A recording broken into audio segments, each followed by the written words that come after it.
Shalom Bapak Ibu Saudara, kita bersyukur untuk anugerah Tuhan yang nyata di dalam hidup kita.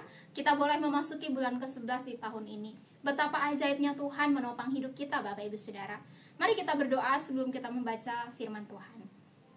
Tuhan, terima kasih untuk anugerah-Mu yang nyata dalam hidup kami. Kami boleh memasuki bulan ke-11 di tahun ini. Kami mengakui betapa ajaibnya Tuhan menopang hidup kami. Bapa, saat ini kami datang di hadapan Tuhan, kami rindu sekali lagi mendengarkan Tuhan berbicara kepada kami.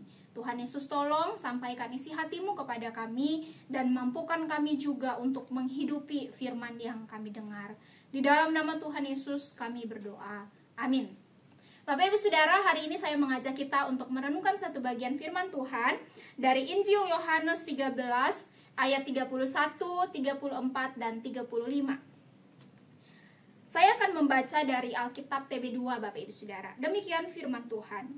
Sesudah Yudas pergi, berkatalah Yesus, "Sekarang anak manusia dimuliakan dan Allah dimuliakan di dalam dia." Ayat 34. "Aku memberikan perintah baru kepada kamu, yaitu supaya kamu saling mengasihi. Sama seperti aku telah mengasihi kamu, demikian pula kamu harus saling mengasihi. Dengan demikian semua orang akan tahu bahwa kamu adalah murid-muridku jikalau kamu saling mengasihi."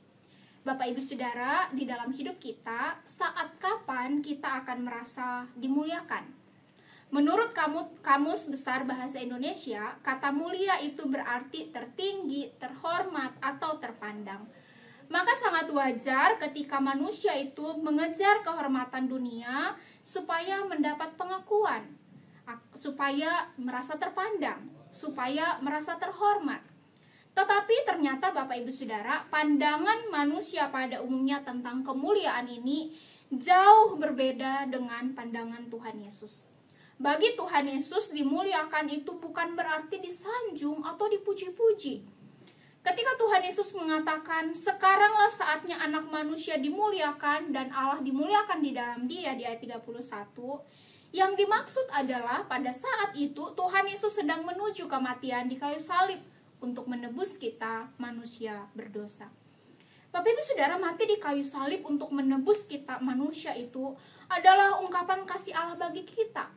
Nah, bagi manusia pada masa itu, mati di kayu salib itu adalah suatu kehinaan Bapak Ibu Saudara.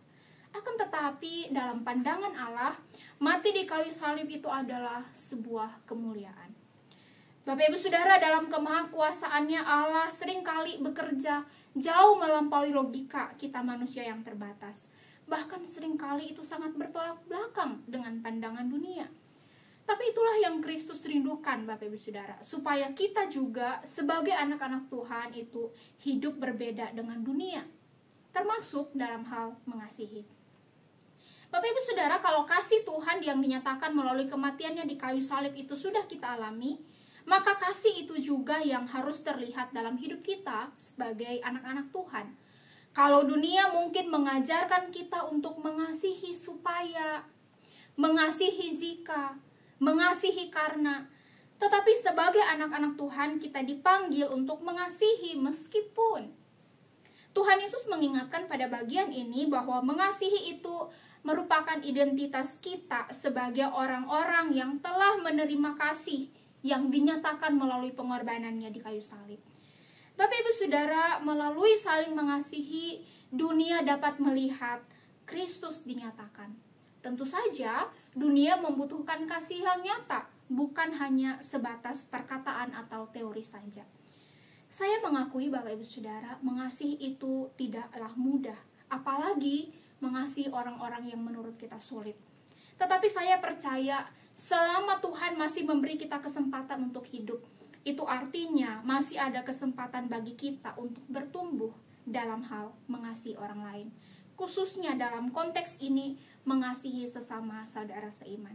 Karena itu Bapak Ibu Saudara, mari berjuang. Mari terus bertumbuh di dalam hal mengasihi. Supaya melalui hidup kita, melalui komunitas GKK ini, Tuhan juga dimuliakan. Mari kita berdoa. Tuhan, terima kasih untuk kasih Tuhan yang ajaib yang dinyatakan kepada kami melalui kematian Kristus di kayu salib. Kami bersyukur untuk kasih Tuhan yang nyata buat kami. Dan melalui pengorbanan-Mu itu Tuhan, kami diselamatkan. Karena itu sebagai anak-anak-Mu yang sudah mengalami kasih-Mu, biarlah Tuhan juga memampukan kami untuk belajar saling mengasihi, untuk bertumbuh di dalam hal mengasihi. Kami rindu Tuhan supaya melalui komunitas orang-orang percaya, khususnya di GKK ini, melalui kami saling mengasihi, dunia dapat melihat Kristus. Terima kasih untuk firman Tuhan. Kami menyerahkan seluruh hidup kami sepanjang hari ini ke dalam tangan. Di dalam nama Tuhan Yesus kami berdoa.